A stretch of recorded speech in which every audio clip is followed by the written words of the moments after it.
Welcome to the Deep Dive, where we cut through the noise and deliver the insights you need to be truly well-informed. Today, we're plunging into a world that's fundamentally reshaping nearly every industry. Large language models. Yeah. LLMs. Yeah. Think about it, right?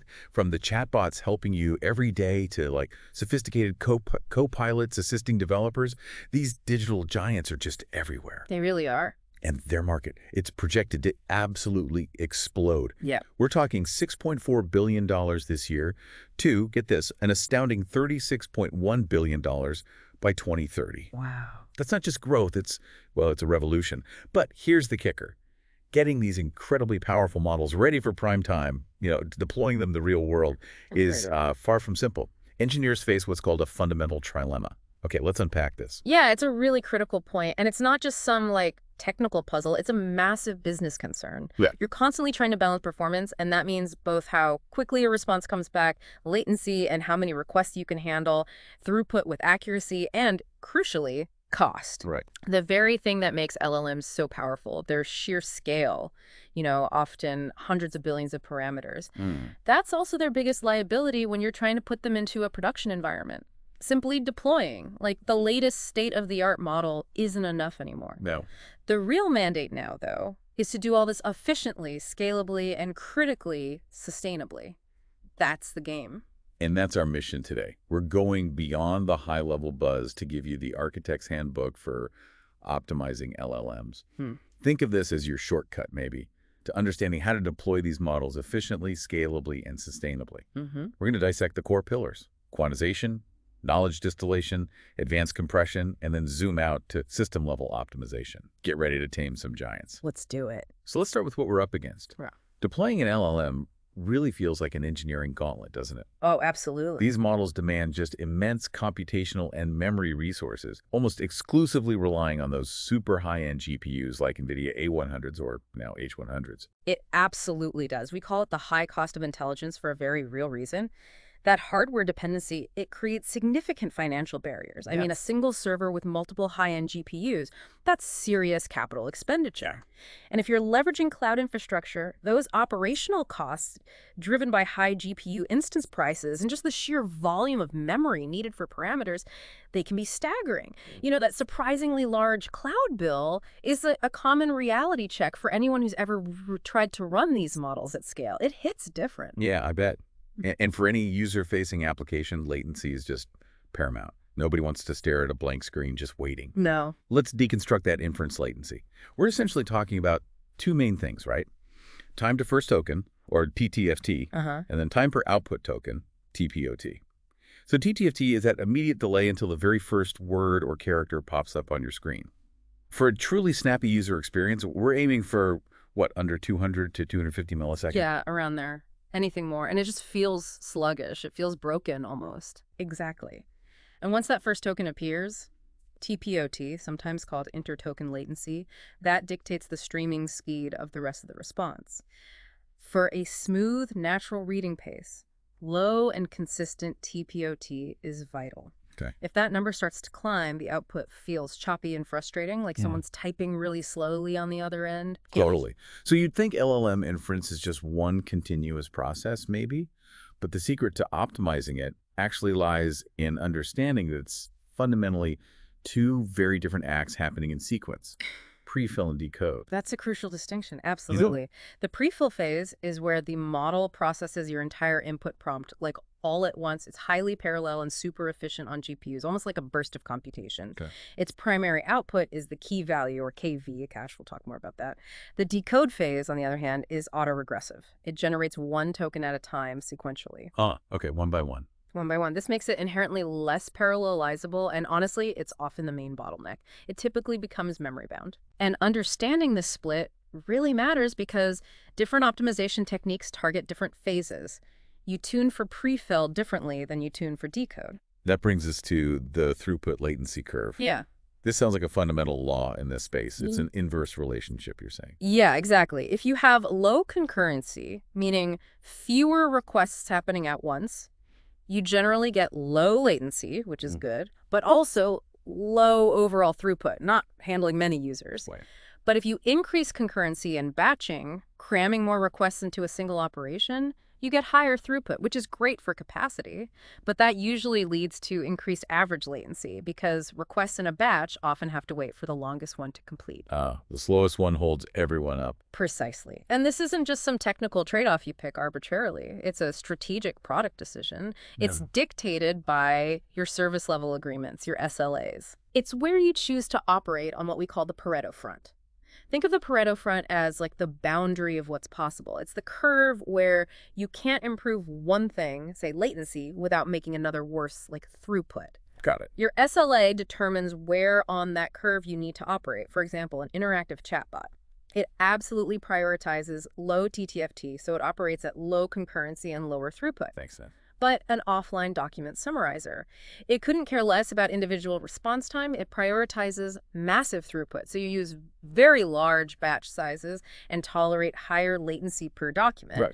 And what this means is that a single organization might need multiple distinct deployment configurations for the very same base model, depending on the specific application it's serving. It's not one size fits all. Now, you mentioned memory bound earlier. I find that fascinating.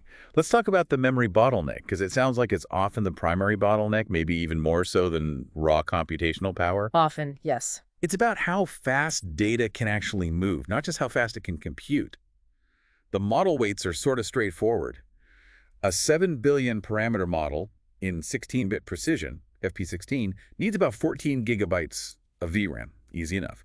A 175 billion parameter model, that's 350 gigabytes.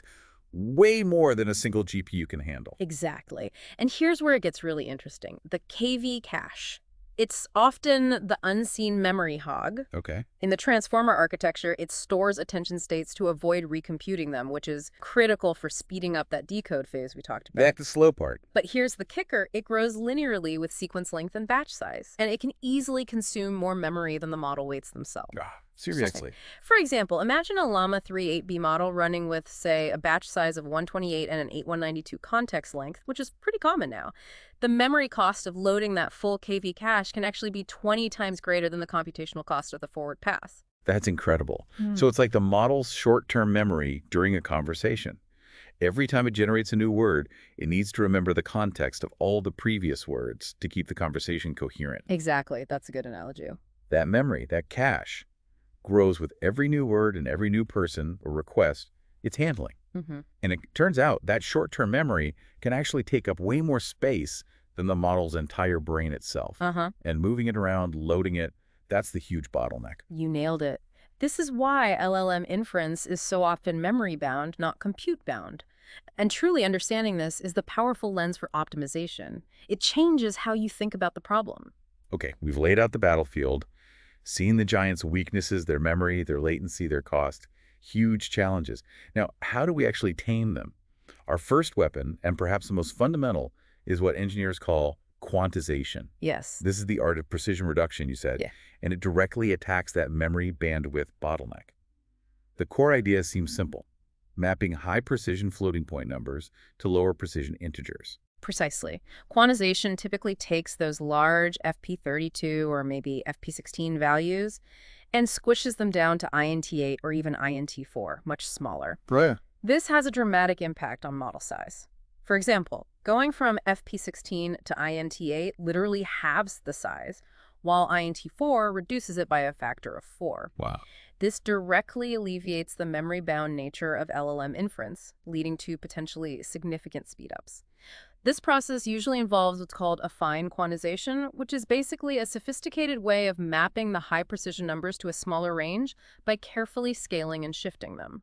It ensures that the relationships between numbers are preserved as much as possible, even with less precision, and it does require a calibration step, usually using a small data set, to figure out those precise scaling factors. So the low-hanging fruit here seems to be post-training quantization, or PTQ.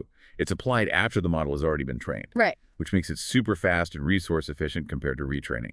You've got dynamic quantization, where activations are quantized on the fly, which can sometimes give you higher accuracy. Sometimes, yeah. A bit more overhead, though. And then there's static quantization, where both weights and activations are quantized offline, making it the fastest, though it can be a bit sensitive to the calibration data you feed it. Exactly. And the PTQ algorithms themselves have become incredibly sophisticated, Take GPTQ, for instance, general purpose post-training quantization. Okay. It quantizes layer by layer using something like a sensitivity map based on what we call the Hessian matrix to figure out exactly which parts of the model are most fragile. So it knows precisely where to be careful and where it can be aggressive with the compression. Clever. It's remarkably fast. You can quantize a huge 175 billion parameter model in just a few GPU hours, and it's highly accurate, often getting down to 3 or 4 bits with negligible accuracy loss. So if I'm hearing you right, GPTQ isn't just a slight improvement, it's a real game changer. It effectively lets us squeeze these massive models onto hardware that would have been unimaginable just a couple of years ago, Absolutely. all without a significant hit to performance. That's spot on. It's a huge leap in practicality. Then there's AWQ, activation-aware weight quantization. It works on the observation that only about 1% of weights are truly salient, meaning they have a disproportionate impact. Only 1%. Yeah, it's often quite sparse. So AWQ protects these critical weights and higher precision while aggressively quantizing the other 99%. It leads to very effective low-bit quantization while preserving accuracy pretty well. Okay. And then you have things like SmoothQuant, another training-free PTQ method. It tackles activation outliers, these big spikes in activation values that make quantization hard by smoothing them. It essentially migrates that difficulty over to the weights, which are easier to quantize. This enables things like W8A8 quantization, 8-bit weights, 8-bit activations, without ever needing to retrain your model. Very cool. But for scenarios demanding the absolute highest fidelity, especially at very low bit widths, you might need to go to quantization-aware training, or QAT. That's the next level up, yeah. This integrates quantization directly into the training or fine-tuning loop. How does that actually work? Feels more complex. It is more complex and definitely more computationally expensive. QAT works by inserting fake quantization operations during the forward pass of training. It essentially simulates the effects of quantization while the model is learning. Ah, so the model learns despite the quantization noise. Exactly. During the backward pass, for calculating gradients, even though we're doing a harsh rounding in the forward pass, we temporarily pretend it's a smooth operation using something called a straight-through estimator. This trick allows the model to learn to be robust to the precision loss. Got it. The big upside. You can get superior accuracy, often near lossless, even at really low bit widths like INT4. The downside, though, is, yeah, it's just super computationally expensive because you're essentially retraining or fine-tuning the model. But then there's QLoRA. That sounds related, but maybe more efficient. QLoRA is huge. It's a key QAT-related algorithm that really changed the game for fine-tuning. It's revolutionary for parameter-efficient fine-tuning, allowing you to fine-tune massive LLMs, like on a single consumer GPU. Seriously, a single GPU. Yeah. It works by freezing the base model, which is quantized to 4 bits, and then you only train these small adapter matrices, these LoRa adapters. It even introduces a new 4-bit data type called normal float, or NF4, and uses double quantization to make the base model even smaller. It's incredibly efficient. When we talk about squeezing models down like this, the immediate fear for me, and I imagine for our listeners, is always accuracy. Is there still a significant trade-off between performance and accuracy in practice? Or are these new techniques really closing that gap? That's a great question, and it's a common misconception or maybe an outdated one. While a trade-off can exist, especially if you just naively quantize, modern algorithms have largely mitigated it. Yep. For example, FP8 quantization, using 8-bit floating point, is now considered effectively lossless. You get performance nearly identical to FP16 with almost no quality degradation. That's impressive. Well-tuned INT8 often sees only a tiny, maybe 1–3% accuracy drop, which is often acceptable. And even aggressive 4-bit quantization with sophisticated algorithms like GPTQ or AWQ can be surprisingly competitive. A very common and effective practice is mixed precision quantization. You keep sensitive layers, maybe the embeddings at the beginning or the final output layer at FP16, and then quantize the bulk of the model, the big transformer blocks, down to INT4 or INT8. This gives you most of the performance benefits with minimal impact on quality. It's a smart compromise. And implementing this depends on your tool. So Absolutely. When it comes to frameworks and implementation, your choice is directly tied to your target hardware and your deployment stack. Hugging Face, with libraries like Bitsandbytes, AutoGPTQ, or Optimum Quanto, provides really user-friendly options for many common cases. Okay. For maximum performance on NVIDIA GPUs, NVIDIA's own TensorRT LLM is pretty much the industry standard. It does require more effort, but it unlocks the best possible speed. Right. And for consumer hardware, including running models on CPUs or even Macs, Llama.cpp and its GGUF format are absolutely dominant in the open source community. GGUF, yeah, I see that everywhere. Yeah. The key implication here is that migrating an optimized model, say from a PyTorch GGUF setup to a TensorRT LLM deployment for production, might necessitate a complete requantization using a different toolchain. It's something you have to plan for. The quantized format isn't always portable. So if we've tweaked and squeezed the model as much as we can with quantization, what if we just decided to build a whole new, smaller model, but teach it all the tricks of the giant? That's where knowledge distillation comes in, right? Exactly. It's not just compression in the same way. It's a fundamentally different approach. It's a powerful methodology. Tell us about the teacher-student paradigm. So you have a large, often cumbersome, expensive teacher model. This could be like a GPT-4 or a large llama model. It transfers its knowledge to a smaller, more nimble student model. Okay. The magic is that the student learns not just from the final correct answer, the hard labels like cat or dog, but from the teacher's soft targets. Soft target. Yeah, the full probability distributions over all possible next words or outputs. This richer signal, often softened slightly using a temperature hyperparameter to make the distribution less peaky, gives the student nuanced information about the teacher's confidence and what it thinks is plausible, even if it's not the top answer. Ah, so it learns how the teacher thinks, not just what it thinks. That's a great way to put it. This richer signal leads to significantly better performance for the student model than if it just learned from direct answers alone. It sounds like there are different ways to transfer this knowledge during distillation. Are there specific approaches that have proven particularly effective for LLMs, especially considering whether you have full access to the teacher model or maybe just an API? Absolutely. The knowledge can be transferred in several ways. The most common is response-based distillation or Lugit's matching. Here, the student simply tries to mimic the teacher's final output probabilities. Simple and effective. Feature-based distillation goes deeper. It trains the student to mimic the teacher's intermediate layer activations or hidden states, trying to replicate the internal thought process. More complex. More complex, yeah. And relation-based distillation, which is quite advanced, tries to replicate the relationships between different feature maps or data points as perceived by the teacher. It focuses on how the teacher sees connections in the data. Interesting. And the black box versus white box thing? Right, that's about access. Black box KD is when your teacher is a proprietary API, like maybe OpenAI's API. You only have access to its final text outputs. You can still distill, but it's harder. White box KD is when you have an open source teacher, like Llama 3. You can access its internal states, the full logits, everything. That gives you much more to work with for distillation. Gotcha. Any specific algorithms making waves here? Yeah, a key insight came from a paper called Minel, which introduced using reverse KL divergence for distillation. Standard KL divergence tends to make the student match the average behavior, which can smooth things out too much. Reverse KL is mode seeking. Mode seeking. It pushes the student to focus specifically on the high-quality, most probable modes, the peaks of the teacher's distribution. This often results in more precise and higher-quality responses from the student. Okay.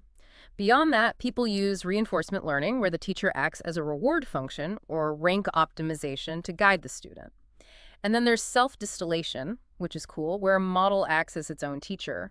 For example, it might generate chain-of-thought explanations for its answers, and then learn to produce those answers more directly, improving itself. That's fascinating. Now, this sounds like there's an interesting distillation trade-off, fidelity versus specialization. You said the smaller student model will likely struggle with the full breadth of a massive teacher. Right. It probably won't be a generalist quite like the teacher. But it can often outperform the teacher on a specific, narrow domain. Precisely. And this specialization is profound for businesses. Distillation acts as a really powerful form of regularization. It filters out irrelevant knowledge and allows the student model to become hyper-focused on the task you actually care about. This makes it a primary technique for building highly performant, cost-effective, specialized models that might even outperform the original, much larger teacher on your specific task. It's a true capability transfer process. Capability transfer, I like that. It also highlights the critical importance of the transfer data set, the data you use to teach the student. And the beauty is, the teacher model itself can often generate a large, high-quality, skill-specific data set. You can prompt the teacher to create examples, creating this powerful self-reinforcing loop for improvement. Very smart. Oh.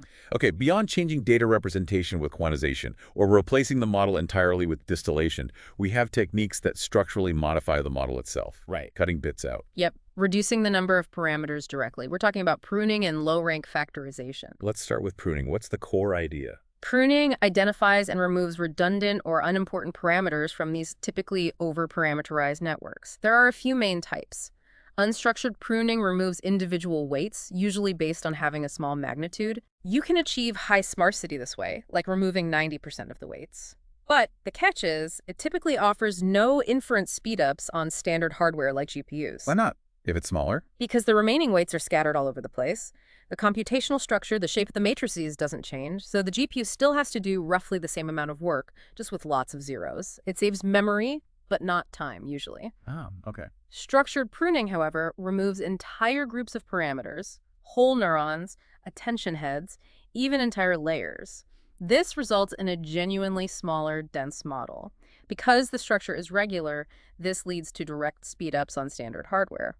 But it can be more damaging to accuracy because you're removing larger chunks. Makes sense. Then there's a hybrid, semi-structured pruning, often called NM sparsity.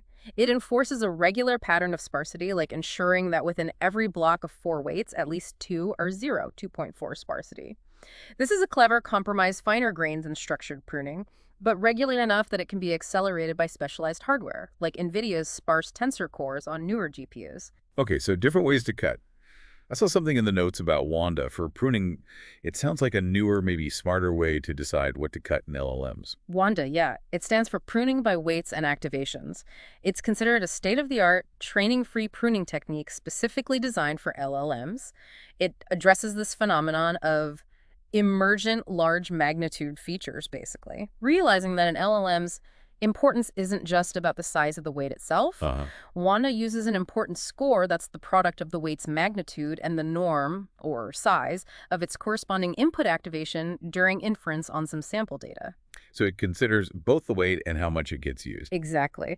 By focusing on this combined score, it preserves accuracy far better than simple magnitude pruning, which might accidentally cut a small weight that actually gets hit with very large activations and is therefore critical. One is much smarter about identifying true importance. Very neat. And then the other structural change, low rank factorization. Decomposing big weight matrices. Yes. LRF is based on the mathematical principle that many large matrices, especially in neural networks, are actually low rank. This means they contain a lot of redundant information. Their columns or rows aren't all linearly independent. Okay. LRF approximates a large weight matrix, let's call it WP, by multiplying 2 or more smaller matrices. For example, W is approximately equal to A times B, where A and B are much thinner matrices.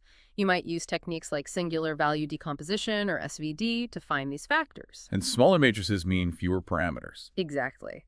This substantially reduces the total number of parameters needed to represent that layer.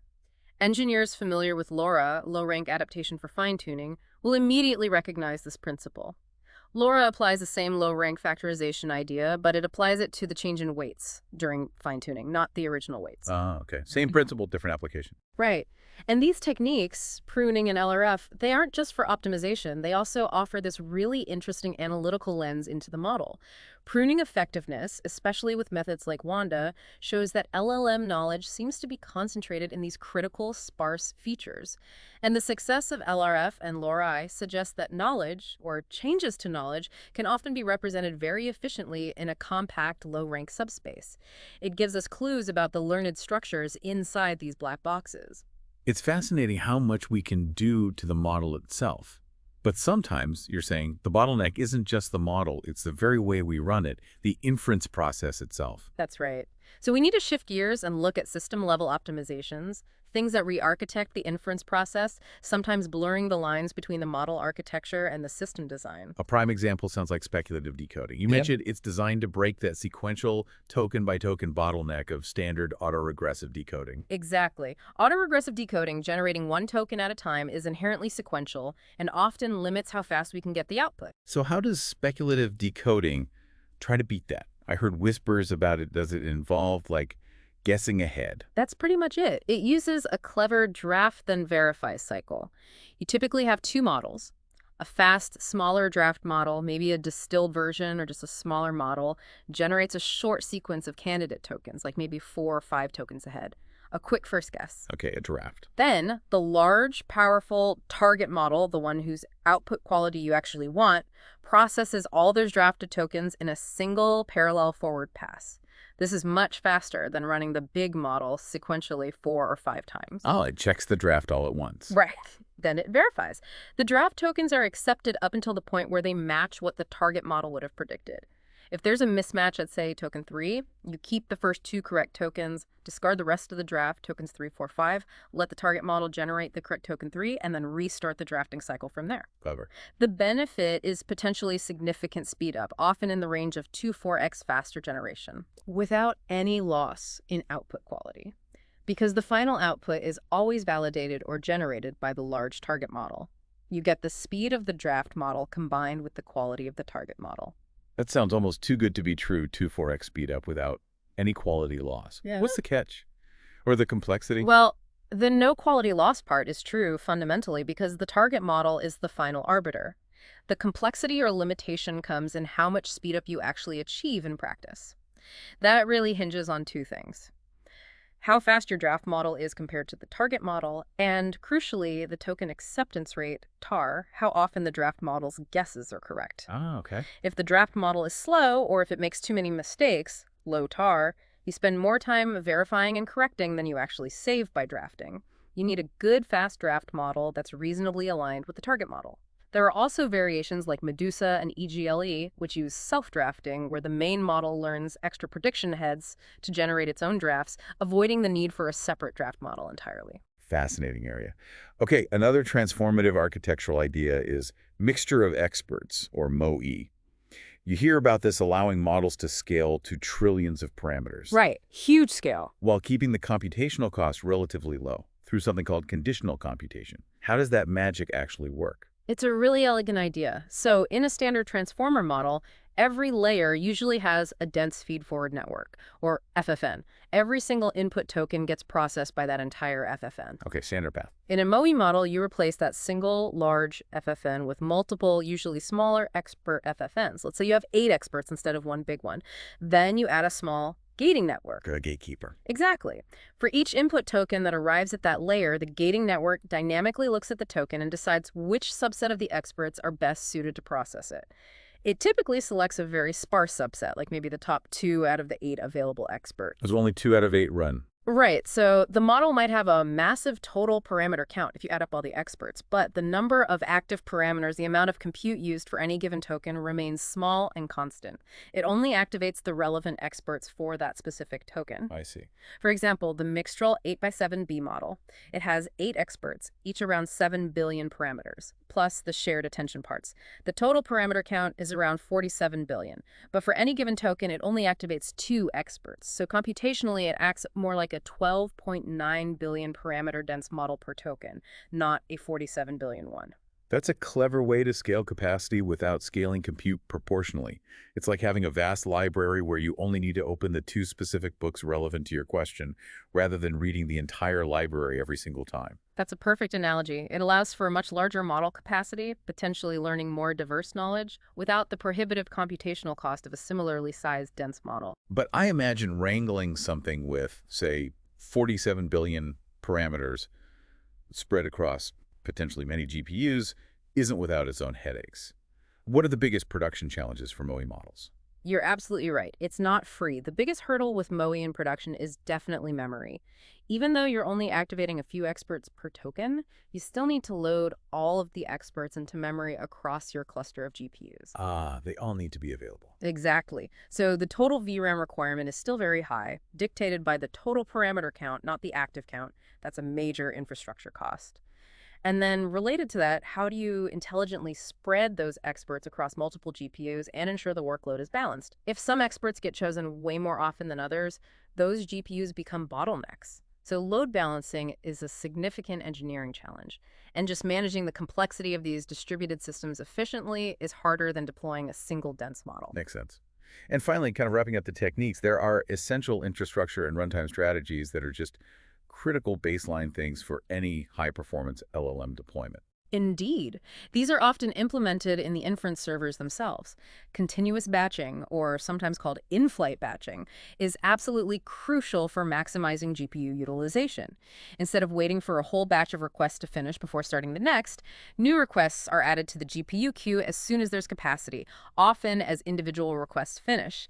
This dramatically increases throughput, especially with variable request lengths. Keeps the GPU busy. Exactly. KV cache optimization is also vital. We talked about how big it gets. So this includes quantizing the KV cache itself, maybe to INT8 or FP8 just to save memory, and techniques like PagedAttention, which was popularized by the VLLM library. PagedAttention, like in operating system. Very similar idea. It manages the KV cache memory in non-contiguous blocks like virtual memory pages in an OS. This drastically reduces memory fragmentation, meaning less wasted VRAM, and allows you to handle much longer sequences and larger batch sizes than you could otherwise fit. It's a huge win for efficiency. Then for truly massive models, the ones that don't even fit on a single multi-GPU server, you need parallelism strategies. Tensor parallelism splits the large matrix multiplications within a layer across multiple GPUs. It primarily helps reduce latency, but requires very high-speed interconnects between GPUs, like ND-Link. Okay. Pipeline parallelism, on the other hand, splits the layers of the model vertically across GPUs. GPU 1 handles the layers 110, GPU 2 handles 1120, and so on. This primarily increases throughput by allowing multiple requests to be in flight through the pipeline simultaneously, but it can sometimes add a bit more latency due to the handoffs. Trade-offs again. Always trade-offs.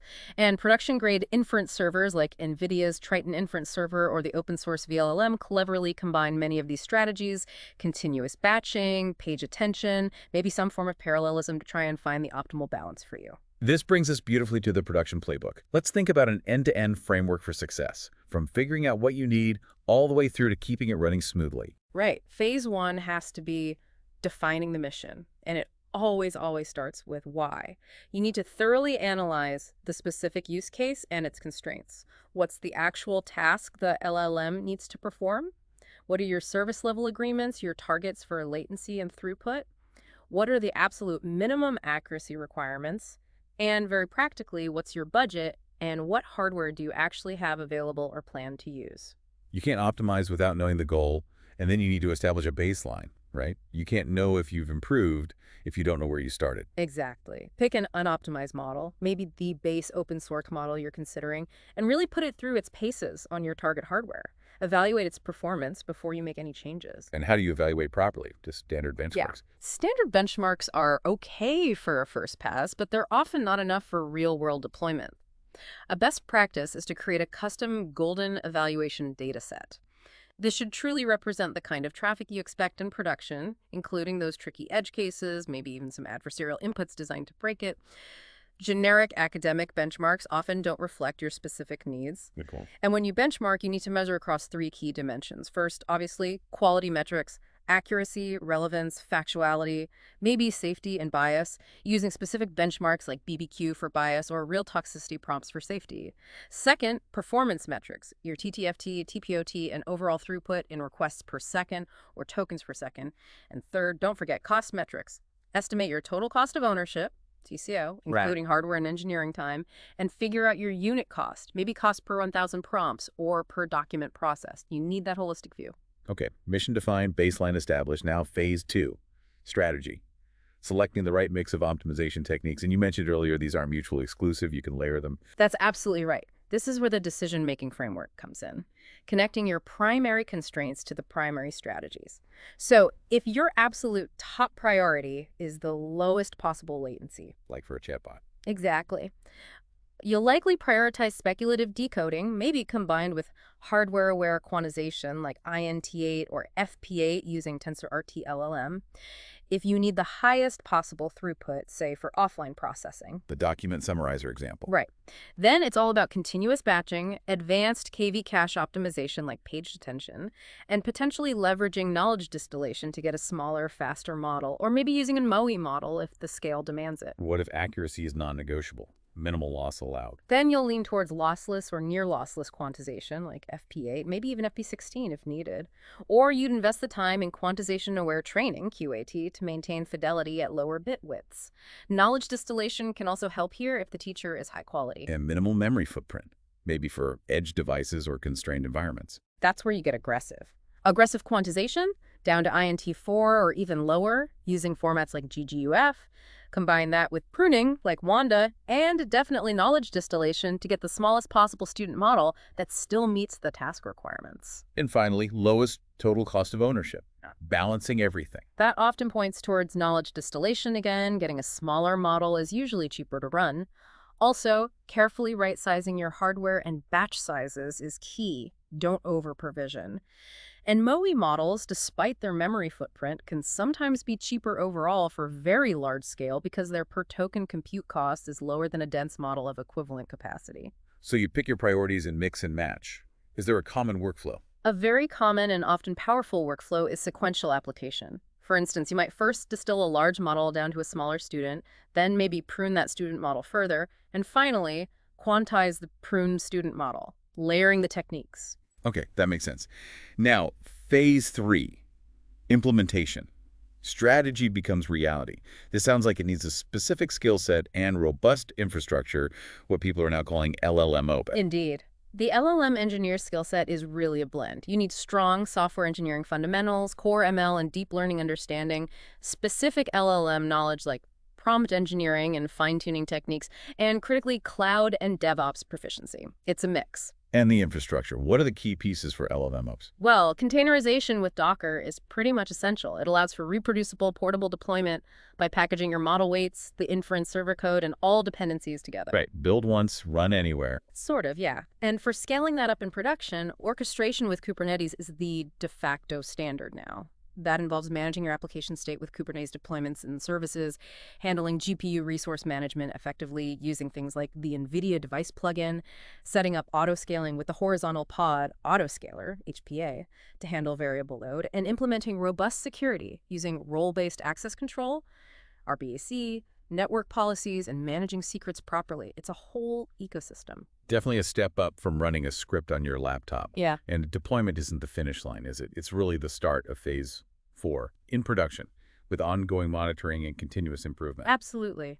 This is where you face the LLM ops challenge, a proliferation of artifacts. A production LLM system isn't just a single model file like model GGUF. No way. It's a whole collection of numerous interconnected, independently versioned artifacts. You have the base model you started with, the specific fine-tuning dataset you used, maybe LoRa adapters if you use those, the exact prompts or prompt templates, maybe a RAG knowledge base if you're using retrieval, the specific optimization configuration files, your golden evaluation dataset. Wow, okay. Lots of moving parts. Tons of them. And failing to rigorously version all of these makes reproducibility impossible. Debugging becomes a nightmare. Even minor updates from the original model providers, like a new version of Llama, can cause subtle behavioral drift in your downstream fine-tuned or optimized model. You need to track everything to understand why things change. So monitoring is key. What are you looking for? You need monitoring for drift and performance. That means tracking your standard system metrics, latency, throughput, error rates, GPU utilization. But just as importantly, you need to continuously track your quality metrics using that evaluation dataset, and maybe even sampling live traffic. This helps you detect model drift as real-world data inevitably changes, or if your model's performance degrades over time for some reason. And automation only goes so far here, right? You mentioned the human in the loop is crucial. Absolutely essential. Automated metrics like BLEU scores or even model-based evaluations often miss subtle failures in quality, relevance, factual accuracy, or safety that only a human can reliably spot. Right. Nuance is hard for machines. Exactly. Yeah. So having human evaluators periodically review samples of the model's output, rate the quality based on defined criteria, and provide corrections or feedback is invaluable. This human annotated data not only helps identify new failure modes you didn't anticipate, but it also provides the gold standard data you might need for future fine-tuning or distillation cycles to continuously improve the model. So it closes the loop. It closes the loop. Ultimately, a successful production LLM isn't just a piece of technology, it's truly a socio-technical system. The architect's role extends beyond just the code and the infrastructure to include designing and managing these human processes for evaluation, governance, and continuous improvement. So we've taken a really deep dive today into taming these giants, the LLMs, for production. It's crystal clear there's no single silver bullet solution, is there? Not at all. But rather, it's about having a disciplined end-to-end framework, one that skillfully combines these model-level tweaks like quantization and distillation with system-level optimizations and smart infrastructure. It really feels like a shift from just trying to fix models after the fact post-hoc optimization towards building with inference-aware design right from the very beginning. That's exactly the goal. By mastering this playbook, engineers and organizations can move beyond simply using LLMs in demos to skillfully and reliably deploying them in the real world at scale. This holistic approach, thinking about efficiency and cost from the start, is essential for actually democratizing access to AI, for unlocking new applications on a wider range of hardware, not just massive GPU clusters, and ultimately for making the transformative power of these language models a practical, sustainable, and truly accessible reality. So what does this all mean for you listening in as these colossal language models become, well, leaner and more efficient, more accessible? Consider how this shift, this focus moving from just sheer scale to intelligent optimization, might reshape not just the tech industry, but almost any domain you can imagine. Where do you see these newly optimized giants making the biggest impact? And maybe more importantly, what new possibilities does this hard-won efficiency unlock?